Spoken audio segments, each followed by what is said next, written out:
Welcome to the Project Endure podcast, the place where we talk about life, endurance, persistence, perspective, and so much more. I'm Joe Rinaldi, and I'll be your host. Let's jump in. Before we get started, let me thank you for being here. The stories on this podcast are meant to let you know that you're not alone in what you're going through, and that we can all find strength in struggle with the right perspective. If you've been enjoying the podcast, let me ask that you leave a review on your platform of choice to help us grow so that we can continue to make the world a better place, one conversation at a time. Now, let's get to the episode. Welcome back to the Project Endure podcast, episode 35. We have myself, Joe Rinaldi, and in the Philadelphia area, we have a very special guest who I've been trying to get on the podcast for a while now. We finally made it happen. Danny Gevirtz. Danny, what's up, man? Hello, man. You're very good at your intro at this point. How many episodes are you in now? Well, so before I tell you, this is episode 35 of this podcast. Between both podcasts, we're well over 80. And for everybody listening, I sent Danny a message when I was starting the Pursuit podcast about a year and a half ago. I said, hey, you got to be on the podcast. He said, hey, let me know when you get to episode 25. So we are well past 25, but we made it happen. And yeah, I'm happy to have you here, man. Before I let you introduce yourself, I want to tell this story that I've told on the podcast before. But when I was at Bucknell, we met on the football team freshman year. Yeah. I walked on, you were on the team. You were like a stud athlete. I was like, I just made it. But we got to know each other a little bit. And at the time I stopped drinking. So I would spend every Friday, Saturday night in the library, at the gym, in my dorm room, pretty much just feeling super down and alone. And I just always assumed in my mind that you were probably like out partying with everybody, that you were like doing your thing, you know, you're popular, likable, whatnot. And it wasn't until years later when my wife and I went to Maui on our honeymoon that we met up on the beach, because you were living in Maui at the time. Yeah. And you told me like, hey man, like I kind of like didn't have a great time at Bucknell. You know, I'd stay in my room on the weekends and like not feel good. And I was just blown away. And I just like, it hit me. I was like, man, I wish I just said something, you know? And so every time I think of you, that's the first thing that comes to mind. Yeah, man. We actually had this conversation the other day when you were giving me some advice on my hip injury. But yeah, I was like the same situation as you. I was somebody who went to high school who didn't drink, had a great group of friends that didn't drink, didn't really like see myself as a partier. I'm very introverted when it comes to like putting myself in a new group or a party or whatnot. And then when I went to college at Bucknell, this like notoriously like known as a party school type of environment where every single weekend night, even like Wednesdays and Thursday nights, like everyone was going out and partying. I kind of like maintained my, I guess like, I don't know what to call it, like my goal or whatnot to not consume alcohol, just because it's not something I enjoy doing or wanted to get myself in a situation where I was losing control or ever, you know, get involved in that type of thing, which was really hard in college as a freshman because everyone was doing that. Then you're kind of finding yourself alone, sitting in your dorm room, kind of feeling like you're the complete outcast. You feel like you don't have any real friends because you're not bonding with them outside of like your football team or your class or whatever, when everyone else is getting together and making these like lifetime memories, as they would kind of like want you to perceive it as. So yeah, I was in my room every night just kind of like not feeling great about life. And if I knew that you were in that same situation, maybe we would have gone to the Calf late night and gotten some breakfast sandwiches and just hung out and felt better about it all. Yeah, it's wild to me. And I think it's a great analogy for life in general. I think a lot of times we walk side by side with other people who are either hurting on the inside, feeling some kind of way, and we might be experiencing the same thing, but on the outside, we don't talk about those things because we want to fit Right. in. We want to just go with the Right. status quo, and Hmm. it's tough. But Yeah, here we are. I know. And like going back to what you just said, like when you're young 19-year-old man, like especially back in the day, like we didn't really talk about those types of things. Like you wouldn't admit that you were feeling depressed or that, you didn't have any friends or that you're lonely. You wanted to tell your friends from back home, yeah, I'm having a great time in college. Like everything's great. Like you wouldn't necessarily go up to someone and be like, hey man, like, are you okay? Like, do you want to hang out with me? Like we're both kind of like in the same boat. Like no one talked about that. So it's not our fault for not knowing, that we could have been friends way earlier on, Yeah. So, I'm pretty sure even when I saw you in the library, like doing work or something, and like even like in that moment, I was just like too awkward and like self-conscious about it that I probably just like walked right past you and like just like went and did my work because that was the only thing that I kind of like found myself like having importance in doing was my schoolwork, Yeah, I can relate to that in a lot of ways. But before we jump too far ahead, I mean, Yeah, before we I didn't kill even, the vibe completely. no, man, I didn't even give you a chance to introduce yourself. So why don't you tell the audience a little bit about who you are first? Yeah, other than just being a super sad boy who went to Bucknell, I am a Danny Gevirtz, 20 years old. I live in the Philadelphia area now. Grew up in the Philadelphia area, just moved back from Maui. But I'm a filmmaker, YouTube creator, educator, trying to make my first feature film in a couple of weeks. So that's kind of who I am and what I'm doing. Getting married to the love of my life, Anna Chado Ortiz, in September, and I have the greatest dog on planet Earth, and that's a non-biased review. My dog Sansa is legendary. For anyone who knows me listening to this, you've seen her, and you can attest to the fact that she is actually the LeBron James of dogs. I second that. It's actually funny. Now, just to give context, Danny, I know you're super humble, and this doesn't mean anything probably to you, but how many YouTube subscribers do you have?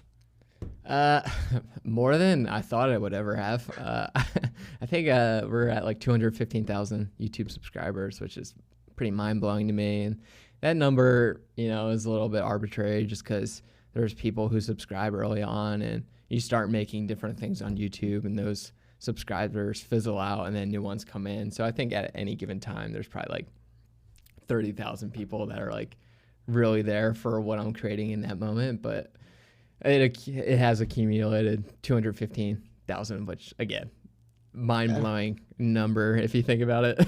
Dude, like I said, super humble. But where I was going with that is when we were in Maui on the beach, I asked you, I was like, do you ever get recognized?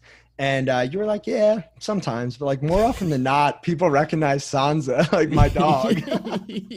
Well, it's especially like when we were wearing masks and everything. Like obviously Sansa's not wearing a mask, so like my face, half my face is covered, and Sansa was like the telltale sign of like that's Danny, which is like still an awkward thing. Like every now and then someone will call out my name. I'm like, damn, it is such a strange feeling that there's somebody in the world who just like recognized me and wants to say hello just because, I don't view myself as like an influencer or anything. I'm just like kind of on YouTube to share my work and kind of give back to young filmmakers who are trying to do this thing because it is an incredibly hard task to make a living in a creative space.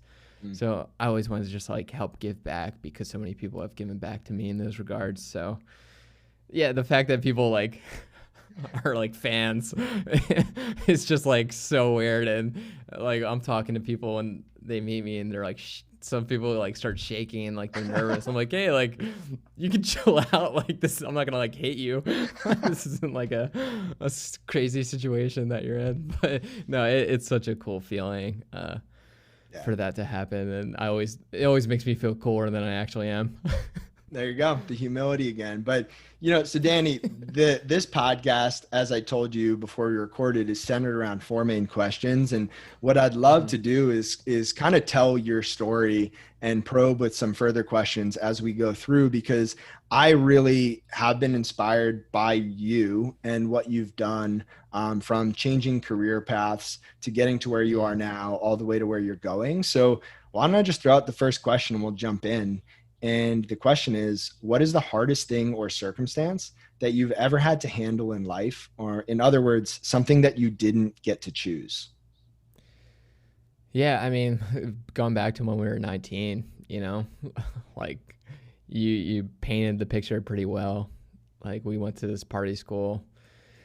You don't drink.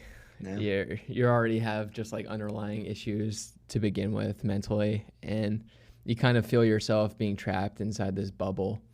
And I think the hardest thing that I've had to go through was that year, my freshman year, being 19, first time away from home, first time away from my group of friends that I really thought like were the only people in the world that kind of understood me. And then I saw them like go out to other colleges and meet new people and have a great time in college.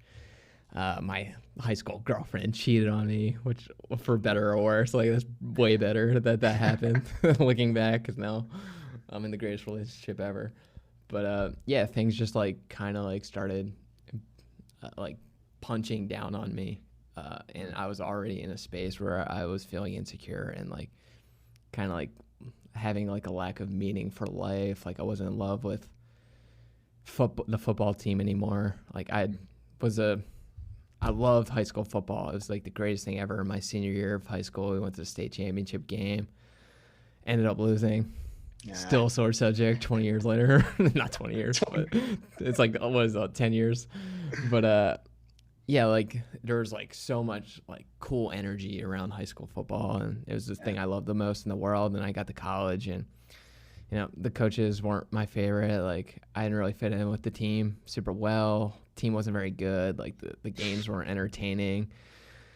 They were like I was lifting way too much. Like, I don't know. There's just like a lot of compounding things that were occurring my freshman year, and it was hard to get through. I mean, I'll be straightforward. Like, there wasn't like a moment like where I felt like I could get out of that bubble that I kind of had felt like I was trapped within. And it wasn't until like I made the decision to leave the football team, which, everyone knows you as the football player. Like, you're going to school for football. Like, Danny loves football, right? And like making the hard decision to leave what I loved the most, because it was kind of the thing causing the most stress and anxiety in my life. I think was one of the hardest decisions I've ever made, but one of the smartest that I've made, because I then ended up joining the track and field team at Bucknell. It was kind of like my last ditch effort at Bucknell was to like, hey, I loved track and field in college. Like, it was always like the group of guys and people who I felt like I fit in with the most, because they're intrinsically weird group of people who enjoy running for sport. So I ended up hopping on the team, joining there. I had an incredible Coach Alexander, who like took me out for my first practice and like made me run a bunch of 200s. He didn't give me like he wasn't like, run this fast or like do it this many times. He was like, one after another. He's like, all right, run another one. And the first time I ran the 200, I was trying to impress him and ran like balls to the wall, like ran like 24 seconds or for a 200. The next one I ran like 29 seconds and I had no steam left. It was like 30, 40 seconds. And I like eventually just collapsed on the track. And he came up to me and patted me on the back. And he just like looked at me and he's like, you're going to be all right. And he just walked away. And it's like, I felt like in that moment, like there was someone out there who like saw me and like knew that I was really struggling. And I don't know, I just trusted him. And from there, like everything just started to actually feel better. So that decision to leave the football team, although it was hard, especially at the time as a 19-year-old who felt like that was the only thing I was known for or like was living for, leaving that and finding like my new tribe and new role models and new community in my life was kind of like what started, I would say, like even my career, like my willingness to take risks, my willingness to trust others, and just kind of like live life outside of that bubble, like not trap myself in. So I would say, in a long-winded answer, that was probably one of the harder decisions I've made in my life. Yeah, it's really interesting to look back and hear how football was a big piece of your identity. You started playing at Bucknell, wasn't maybe what you had expected or hoped or thought it would be. You were in this darker place, and Right. all of these things culminated with your decision, a really hard decision, to leave the football team, to let go of a big part of your identity and try to find a new one. And in that, you found a new group of people, one of those people being now your fiance and future Yeah, wife. I met Anna Right? on the track team. Tell me about that. What was that? Did you know, like, did you meet her and you were like, oh, she's the one I want to spend time with? So it's actually a very long story if you have time for it. Yeah. So it's not weird now, but it was kind of strange in the moment. Like, so we didn't meet till I was a senior and she was a freshman, but we were obviously still on the same track team, girls and boys team, like shared the same coaches and whatnot. But I was actually driving behind a car the summer going into senior year, so I was back home, and the car had a Bucknell track and field sticker on the back of it. I was like, what the hell? Like, I was the captain of the Bucknell track team at this point, and I was like, I don't know anyone in this area who is on the team, and we stopped at a stoplight across the street from Adult World. I remember it very vividly. Adult World is like an adult film store, but that's like has nothing to do with the rest of the story. but I called out the window. I was like, "Hey, like, why do you have a Bucknell track and field sticker on your car?" And this like dude who ended up being Anna's twin brother put his head out the window. I was like, "Hey, my twin sister Anna's running there next year." I was like, "Oh, sweet, that's awesome!" Like an incoming freshman. So, not in a weird way, I like reached out on Facebook just to like show support. Like, hey, like ran into your brother or whatever, and he said you're coming to Bucknell. Let me know if you like have any questions or anything. Part of the team, like not trying to be like weird or anything. She answered, and I like messaged back, and then she didn't answer again. I was like, oh, she must think I'm weird, so not gonna answer again. And then like didn't talk. Freshman orientation, I was a residential advisor for freshman hall, so I was on campus. And there was like a street fair that they're having for the freshmen, and I was just like walking around, just like with people on my hall, and we just like walked past each other, and we're like, wait a second, like we like knew instantly like who we were, and like kind of like had this like weird love at first sight connection like right away, which was like something of fairy tales. But we started talking, and we became friends for like a couple of months, and like 3 months into our freshman year we started dating. And that's kind of how it went from there. 6.5 years later, we're getting married. I always told myself, like, just because I'm introverted, I don't drink and everything, like there's no way I was ever going to meet someone who like I was never going to meet someone at a bar. I was never going to meet someone at like a party or anything, just because like when you're not drinking at a party, like you're kind of like, it's kind of like creepy to be like hitting on girls who are like under the influence. So like automatically like that wasn't going to happen. So I always told myself, like, if I'm ever going to meet a girl, it's going to be a girl who runs track. There you go. There we go. I'm curious because a lot of people who listen to this podcast, I wouldn't make the generalization that they don't drink, but I think they have a certain view on life and they want to go in a certain direction that maybe it's not a huge part of their life. What would you say to somebody who's looking for another person and is maybe discouraged, like, I'm not going to find them at a bar because I don't drink a lot, or I'm not going to find them at X, Y, and Z. Like, what would you say to someone who's looking for someone and feels like they won't find them? Dude, I love how this quickly turned into like love life with Danny. Let me tell you something on relationships. But I don't know. I mean, it is hard. Like I didn't know what I was gonna do. Like maybe it was just gonna be someone I worked with one day or something like that. But I kind of got lucky in a situation where I found like someone who was just absolutely perfect for me. and it happened to work out that way. But I would also say, like, it's very rare to find someone who's perfect for you. Like, I wouldn't like feel like, oh, I haven't found someone yet, or like, is there something wrong with me? Is like, am I ever gonna find someone? I don't think there's like at all like any rush or anything. I think people don't really find who they are until later in their life. I always say like 27's the age where you start to like truly understand like who you are and like stop becoming so anxious about everything in your world. But I don't know. It's like if it's not perfect, it's not worth it. So there's so many things that you're gonna learn about yourself just living life as a solo human being, whether you're traveling solo or just like going through things by yourself. You learn so much more about who you are, and you meet so many more people and different people. So if you like a relationship isn't like absolutely perfect and you don't find that perfect match, like it's not worth it. Like it's a huge commitment, and like you sacrifice a lot for your relationship. And I obviously found like the most perfect person in the world for me, and I would never let that go. But for anyone who like feels like they haven't found that, like good, like keep finding who you are and like living your life for you and like doing amazing stuff. Like there's no pressure. Yeah, and I think sometimes it just happens when you're not even looking, right? Like when you're not trying. Like sometimes you just have to try less, right? And it just comes along. Totally. But with that being said, Danny, I think the next kind of chapter, if you will, of your story, or at least as I see it or understand it, is really interesting. And we already talked about how hard it was for you to leave the Bucknell football team.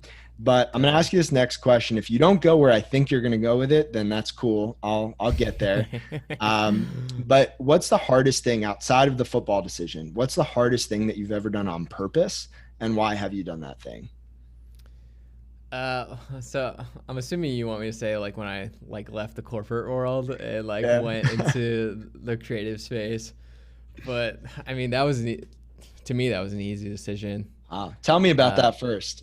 Yeah, so it all started like I was doing like I was getting my marketing degree, business oriented type thing, just looking for normal ass jobs, and I happened to stumble upon a really cool internship with Lil Dicky, who is a rapper, actor, TV writer, director, like big name now. But at the time he wasn't so huge, like had put out a couple YouTube videos and was doing cool things.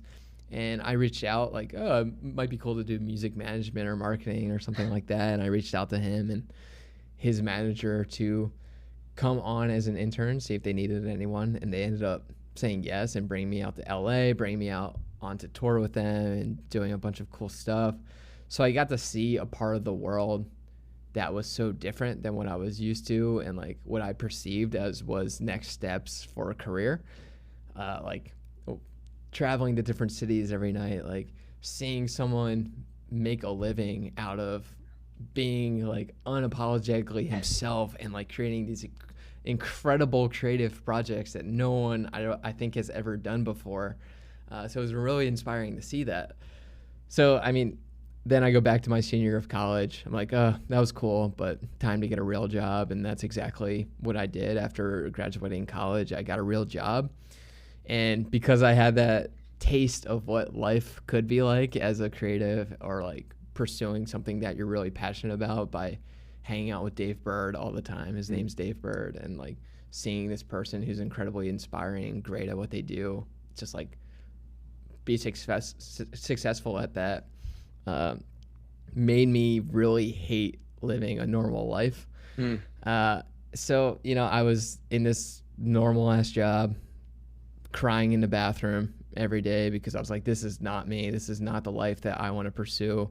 Like, I need to get out of this immediately. So even like 1 month into that job, I'm already researching of like, what can I do next to get out of this path while I'm still making a paycheck. And I was taking photos and videos on tour with Lil Dicky just as like a little side thing.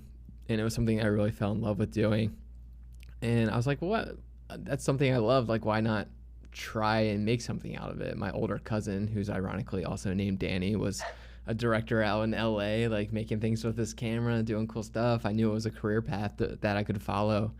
So I was like, all right, I'm gonna buy a camera and I'm gonna absolutely run with this thing. Spent every single night, every single train ride back and forth to the job, every single free time that I had, even on the job, I'm researching how to use a camera, like how to get this type of look, like how to get better footage, or like how to tell a better story, and just like learning the absolute ins and outs of being a creative with a camera. Like I didn't know like whether it was photography or video that I wanted to pursue more, but I just knew I wanted to make money with a camera.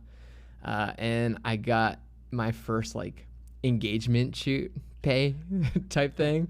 Like the first time I got paid to shoot with my camera, and that was really encouraging to me. And it felt like something that I could be like, you know, I can make money at this now. I'm at a place where I'm good enough. And like a lot of being a creative is being someone like that people want to work with at the same time. And I knew I kind of had that going for me. So I just decided that I was going to leave this job, quit on the spot, made a video about quitting, posted that on Facebook, and that video happened to be like decently good and got a ton of eyes on it. And I had people like left and right being like, hey, like, can you make a video for me? Can I hire you to take photos for me? Just because I made this video about quitting my job and pursuing this career with my camera, and posted that to the internet, and all of the bands of the interwebs came in, grabbed me, and it was just really a huge snowball effect from there. But like I said, like it was a really easy decision to decide to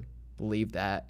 Like it wasn't a hard decision at all. I was like, this sucks. Like I'd like low key, like I'd rather just like work as like the guy who like scoops porta potties than do a formal like email or like work in like a corporate office, just because that feels like a grosser, dirtier environment to me than like scooping the shit out of like a porta potty at like your kid's t-ball game.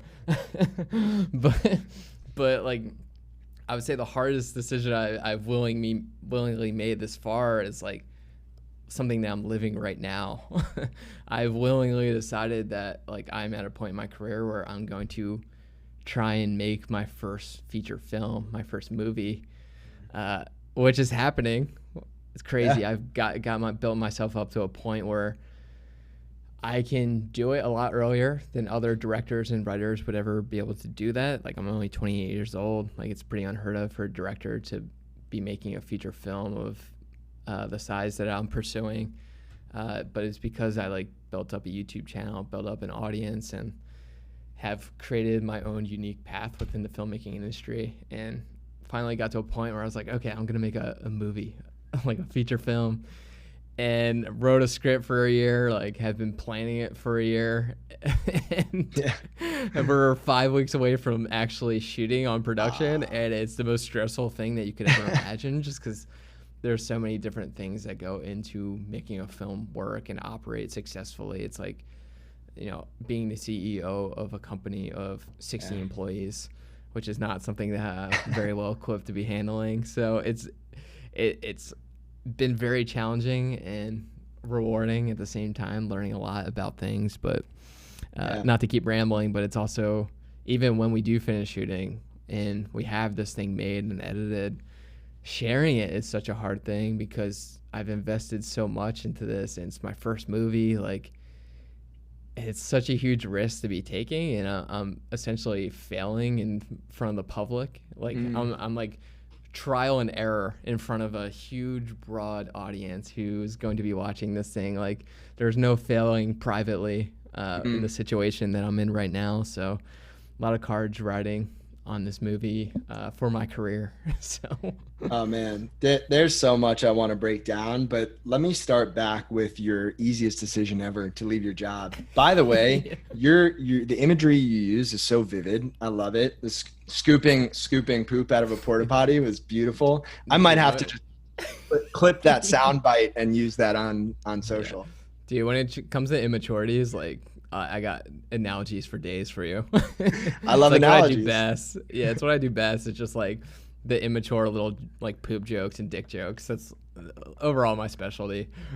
Well, with that being said, when you said you left your job, you thought you got paid for your first engagement shoot and you said the words, I think I'm good enough. And I Yeah. think that's really cool because most people don't act when things are just good enough, right? Good enough can mean a lot of things. That's a high threshold for a lot of Yeah. people. And you got paid one time and you were like, all right, I'm Well, out. I'm good leaving. enough. Yeah. And Totally. it's but it's this story of you taking action even when you didn't know what the outcome would be.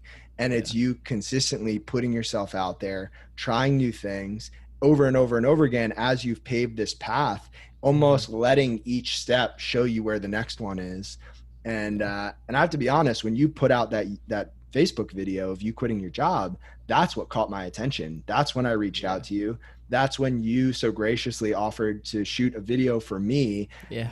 You offered for free, and I think as a student, I paid you like $100, which is grossly underpaying you for the quality of video. I mean, it was more than you should have paid me.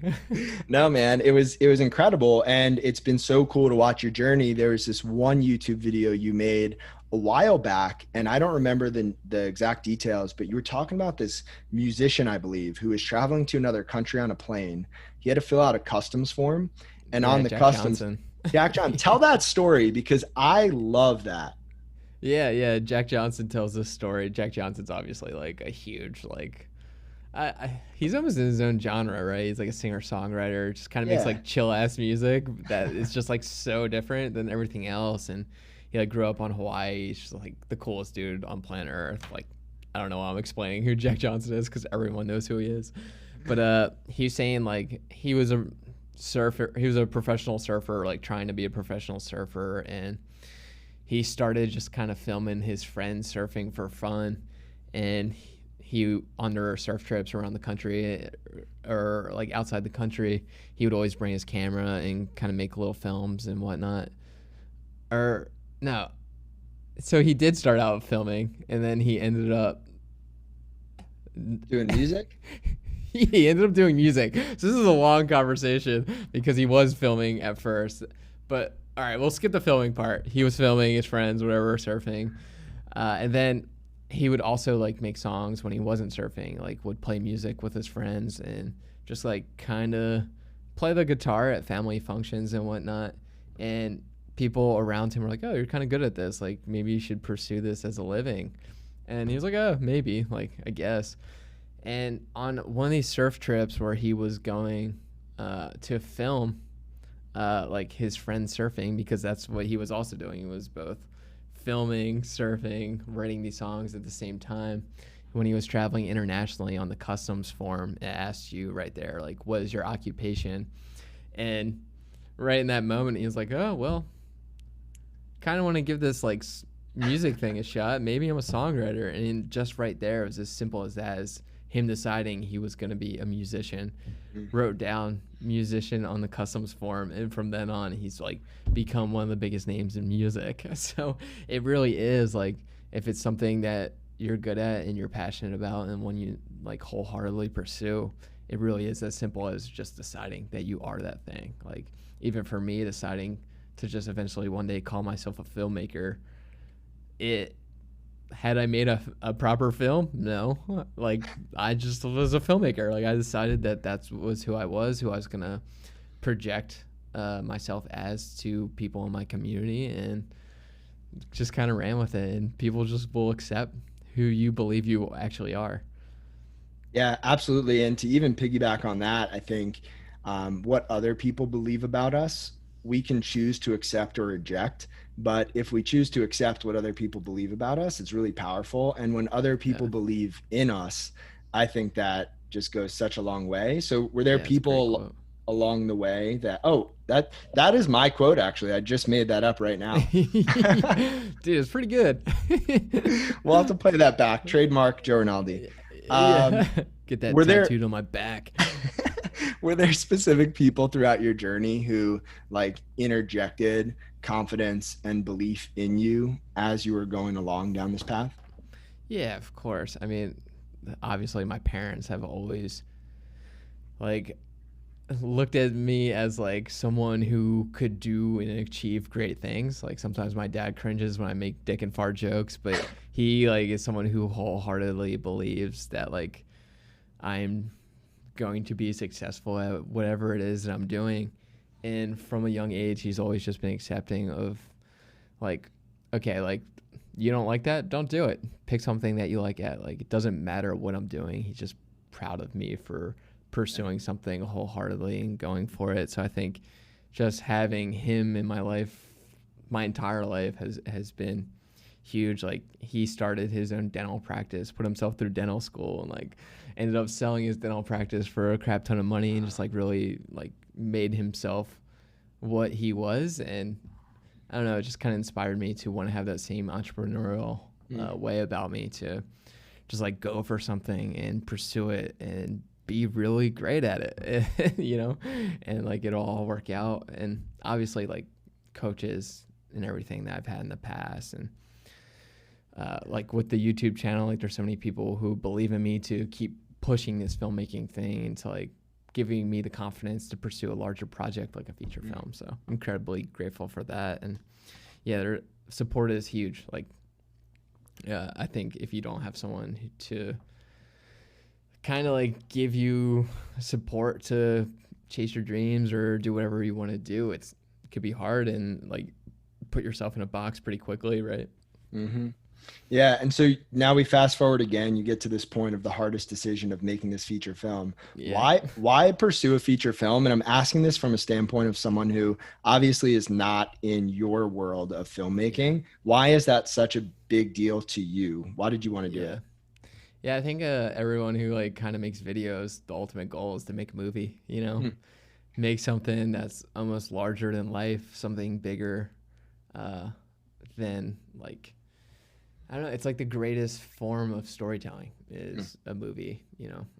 I mean, obviously books are great and all, but books you just kind of get like the visual, like representation of the words on the screen. Like you're not seeing someone's like full vision of like what characters look like, what things are sounding like, the environment and everything. So I've always believed that like movies are the best way to tell a proper story, and we're all fans of movies, right? It's like something that like is universally loved. It's like music, and to be able to make like something that other people outside the film industry, like my parents or like my friends and family, can sit down and enjoy and love and be proud of me for, I think is like the ultimate achievement as a filmmaker.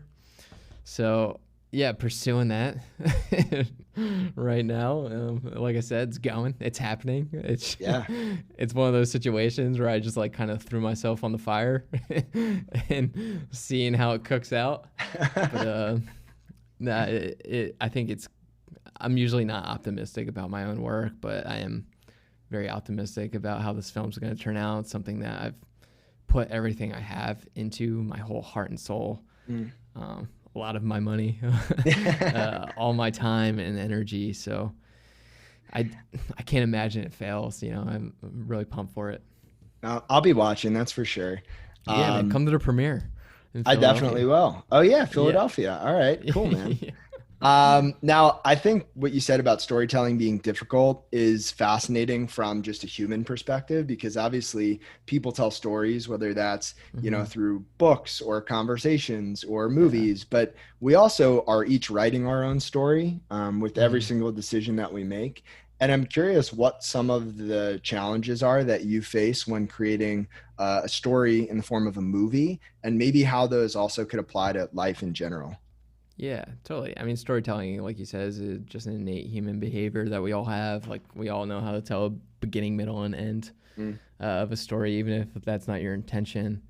The thing with the movie is like, all right, like taking what's in your head, bring all of these different elements that create like a good film into one visual representation that people can sit down of all walks of life and really enjoy. You know, there's cinematography, like how do we make things look a certain way? Like it's just like a huge process, whether it's lighting, production design, what the actors look like, what the camera choices, what the lenses you're using. Like there's an infinite amount of things that go into the choices for cinematography and the audio, like what things sound like, what mood are we going to put you in by presenting you with certain sounds or sound effects and background tracks. And there's so much that goes into making a movie outside of just like a beginning, middle, and end that helps tell the story. And again, when you're making a movie, it's taking like a simple topic, a simple story, and finding a lot of complex layers, whether it's about a specific character or their journey or whatnot, like the relationships they have with other characters, the relationship with their environment. So there's a lot of complex issues that you're introducing and have to find a way to visually represent in some way. So making a movie is like a huge, like tall creative task that, you know, I'm pumped that I'm like getting the chance to climb this mountain and see if it's something that I'm able to do, because it isn't something that everyone can do, you know, like everyone can grab their cell phone and take a picture, you know, like, but not everyone can make that picture mean something, if that makes sense. So I do think like making a film and like making a movie is like the ultimate like way to prove that you're a good storyteller, if that makes sense. So I'm excited to kind of like take my best shot at my first real movie and present myself as a proper storyteller. It does make sense. And I know you like analogies, and I'm going to try to make this analogy make sense. But would you say that for the most part, making a movie is taking this concept and this story, these ideas in your head, and representing them in a way to elicit an emotion or a reaction or a feeling from the audience, right? Yeah, totally. I mean, at the end of the day, the one thing that the audience is going to take away from your film or your song or whatever art that you're creating is like how it made you feel. Yes. Yeah. So it's like, yeah, like it could be an interesting topic, could be well researched, it could be look good, it could be a certain way, but if it doesn't make you feel a strong emotion, like your audience isn't going to connect or care about your film. And something that I think I'm pretty good at is two things. Like I'm good at making people laugh, I'm good at making people cry. And I think those are kind of my goal for most of the projects that I take on, is I want to elicit those two emotions from people. And I think those are kind of like the strongest too. Like why should I be laughing, crying in the same moment or the same feeling? And it's just kind of like goes back to who I am as a person. Like I've always described myself as like a happily sad person. Like, but yeah, it's like these two really strong emotions I think feed off each other, because I think a lot of humor comes from like trauma and like the saddest things ever. Like your ability to like push through with humor and whatnot. So those are like kind of like my two goals when I want the audience to take away from, is like they're leaving like feeling like they've laughed and feeling like they've cried. Yeah, I have a quote on humor, and then I'm going to tie everything back to my analogy. So Christopher Morley said, humor is perhaps a sense of intellectual perspective, an awareness that some things are really important, others are not, and that the two kinds are most oddly jumbled in everyday affairs. That's beautiful. Yeah, I couldn't agree with that more. Not my words, but where I was going with the analogy is like you take this thing in your head and you create a movie to elicit a feeling or an emotion from the audience reaction. And in life, every single day, we all get to take these ideas, these concepts, this vision for our lives and paint that picture, make that movie with the way we live. And we impact other people with our words, our actions, our thoughts, and living life is kind of like making your own movie every single day, is where I was going with it, you know? Totally. Yeah, I mean, in a way, we are just like the main character of our own movie. Like, what is going on like outside of my own individual movie? I have no idea. Like, we're all kind of like trapped inside our own movies, or horror films for some of us, and tragedies for others, comedies for others. But no, totally. Yeah, we're all just kind of like these relationships that we're having, these like, I don't know, life lessons that we learned, I think are all like things that again are important. Like Mhm. like backtracking a little bit, like my film is very much a representation of like things I've experienced in my everyday life. Some of the best writing that you'll ever do is just by writing things that Mm. you know the best, and that is my own life. So in a way, that is like taking my own real life movie and interpreting it in a way, and like twisting things and manipulating things to kind of make like an actual movie. So I think Yeah. you're pretty spot on with that. Now, before I move on to the next question, do you want to give people any insight into what the movie's about, or you want to leave it just a giant cliffhanger and make them find it? Yeah, I mean, it's the movie's coming of age dramedy, uh, which drama comedy. It's like really funny on the front half and really sad on the back half. But it's about a high school senior who attempts to take his own life, and he ends up surviving from that suicide attempt, and he kind of like he's not grateful for his second opportunity at life. He's very much like a doesn't regret trying. Mm. So it's about him like going through his senior year of high school and like kind of, finding his tribe, finding like things around him that give him meaning to ultimately lead him to wanting to like not regret trying to take his own life, and like hopefully hanging on a little bit longer. And it's very like introspective look at mental health and young people who do trap themselves in this box that we've referenced a couple times. As a young person, like every little thing inside that box feels like it's life or death as a young person, because you don't have this life experience to kind of lean on to get you out of hard moments, or to know that there's more out there past that box. And I think a lot of young people these days, especially like who are trapped inside their phones or like their high school clique or whatever it is, need a film that kind of takes on a heavy topic like suicide in a very blunt and forward way. Because I feel like suicide is a topic that's just tiptoed around way too often, and kind of becomes like the Voldemort of mental illness. Like no one wants to talk about it. No one knows how to talk about it. So no one does. And I feel like that just alienates people going through it even more. So my film is just kind of like an attempt to, in an entertaining way, like openly talk about like these issues, and kind of like not pander to a young audience who has seen like the Hallmark style films about suicide and like the lame stuff that they can't really relate to, and in a way just like makes you want to die even more for lack of a better analogy.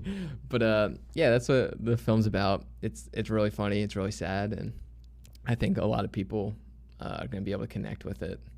Yeah, and I hear a little bit of the concept of endurance in there in that story Totally. of, Mhm. and so I'm going to ask you the second to last question, which is a simple one, and that's, what does the word endurance mean to you?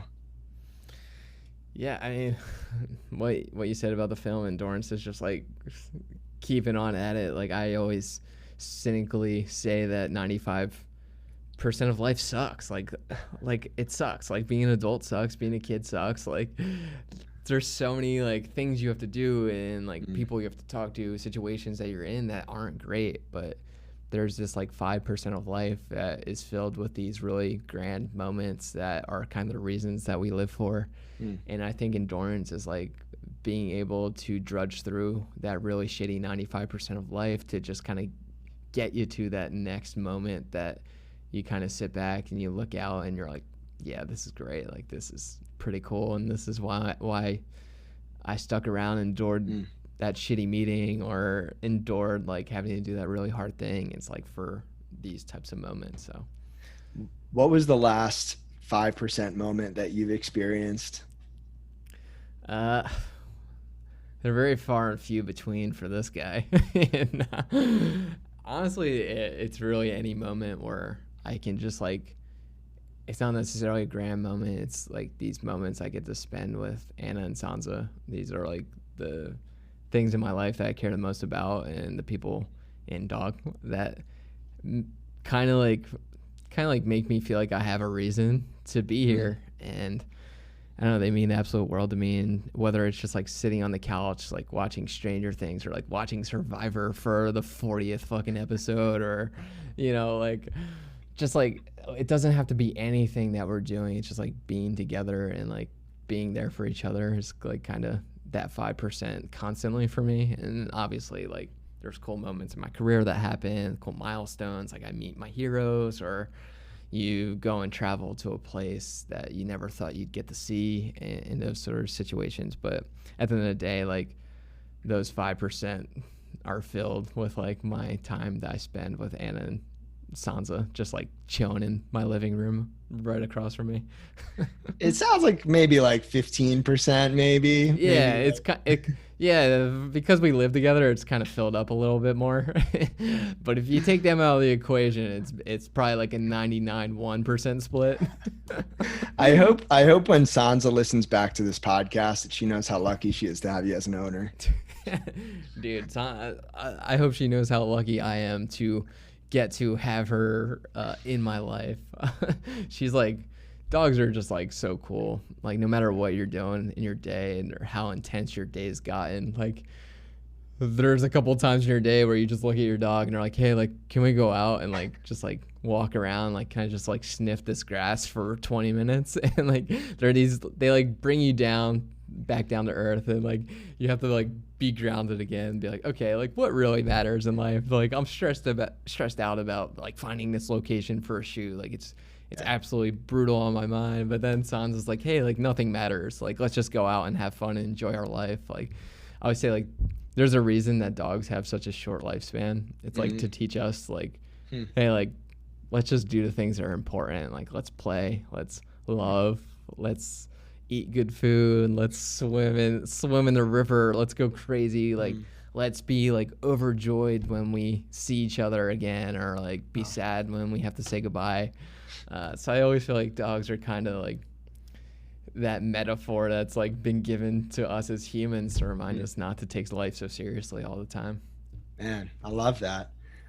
So as we transition now to the last question, more of a serious question, but I think an important one. And I want to frame this in the context of, 19-year-old Danny, 19-year-old Joe at Bucknell, each living in their own movie, feeling very alone, among other things. If somebody listening to this podcast is in that space or a similar space, or just in that 95% of life and is just not feeling great, and you get a chance right now to be directly in their ears, and say whatever you need to say to them, what would that be? Yeah, that's always a hard one, because like I always want to say like something like hey, like I get it, life sucks, like it might always suck, and like you just gotta keep on living for those, like I said, those 5% of the moments. I think just like sharing like with that person, like, you're not alone. Like, I'm telling you right now, like, you are not alone. And I think just knowing that, like, knowing you're not the only one going through something, that there's other people like you, is really relieving. Because, I mean, I keep tying everything back to the movie, but like the movie's called I Think I'm Sick, and I think when you're alone and like you don't realize that there's other people going through stuff, and you think it's just you think that there's something wrong with you, like, yeah, you genuinely think you're sick, or like there's something messed up in your brain. But no, there's so many people going through similar situations as you, and you just kind of have to keep looking for those people and find your tribe and your community, because once you do, like, life gets a whole lot better, and there is just like so much good out there for you to see. Like, if like your job is something that's stressing you out, or your school is something that's stressing you out, like, you don't need it. Like my dog, like, life's not that serious. Like, it might feel that serious right now, but it's really not. Like, you'll really feel it when you're 27. Like I said, like, the anxiety goes away. Like, you'll start just caring about the things that really do matter, and everything else gets pushed to the side. But yeah, don't take life too seriously. Like, find your tribe, and just know that like life is like set up in a way to like make people suffer. Like, I just like believe that. So I mean, just know that you're not alone. Keep on trudging through, because it's 100% worth it.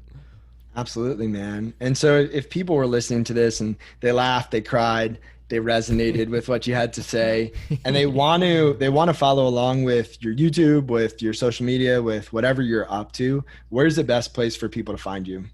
Yeah, you can check me out at penisland.com, penisland.com. You'll find all my best work there. Just kidding. It's like my favorite line when people ask me to link. I have not heard that since high school. Yeah, not the first time I made that joke. No, but I mean, I'm Danny Gevirtz across everything. Yeah, YouTube channel if you're interested in filmmaking, and Instagram if you want to see me post one thing every 6 months and and not really care. But yeah, that's really it. Yeah, just watch the movie when it comes out if you want. and when is the movie coming out, by the way? That's not gonna be ready till like January, and it's set up in a way for like the people who supported the film from a funding perspective on the crowdsourcing end were able to buy premiere tickets, and those are gonna be the first people to watch the film. But then after that, we're gonna enter into like a film festival circuit, hopefully, and then hopefully sell it to a streaming platform. So I have no idea when like the general public, if they don't come to a premiere, will be able to see this. Cool. Well, you heard it there. Get the premiere tickets, and or just cross your fingers it makes it Netflix. yeah. And sorry in advance if you watch it and it sucks. Which will not be the case. Sorry for wasting your time. Yeah. Danny, man, thank you so much for this. I appreciate you a ton, and just keep doing what you're doing because the world needs more of it. Yeah, and can I plug you real quick? Just like Joe's like incredible at what he does. He helped me out with a little hip injury that I was suffering through, and being able to see him like work and like do the thing that he does for a living, I was like, wow, he like really knows what he's doing. And like my hip feels phenomenal since I went and saw Joe. So this guy knows what he's doing. His podcast is super inspiring. He's pursuing like things that others are afraid to pursue in like a space that might seem crowded, but he's going for it and making a name for himself, which is incredible. And you're gonna obviously succeed because you're amazing at this. So I'm very, very honored to be a guest on the show. Thank you so much, man. That means a lot. And just for reference, I did not ask him to say any of those things. No, he did not. No. But I appreciate it, man. We'll have to have you back. All right, Danny. Thank you again, man. All right, brother. Cool. That was perfect. I guess we're not actually gonna hang up, right? Nah, not just yet, dude. That was awesome. I haven't keep this part in. I might. I have not laughed this much on a recording, so I appreciate that. Oh, nice. Yeah. If there's like one thing I could contribute, hopefully it's a laugh. If you enjoyed this episode of the Project Indoor podcast, go ahead and subscribe, leave a review on your platform of choice, and share this episode with a friend. It helps us get more conversations like this out to more people like you. We appreciate you, and we'll talk to you next time. And one more thing. If you're looking for a community of people all striving to be better together, check out the Project Indoor Hard Things Club. The link is in the description below. We'd love to have you.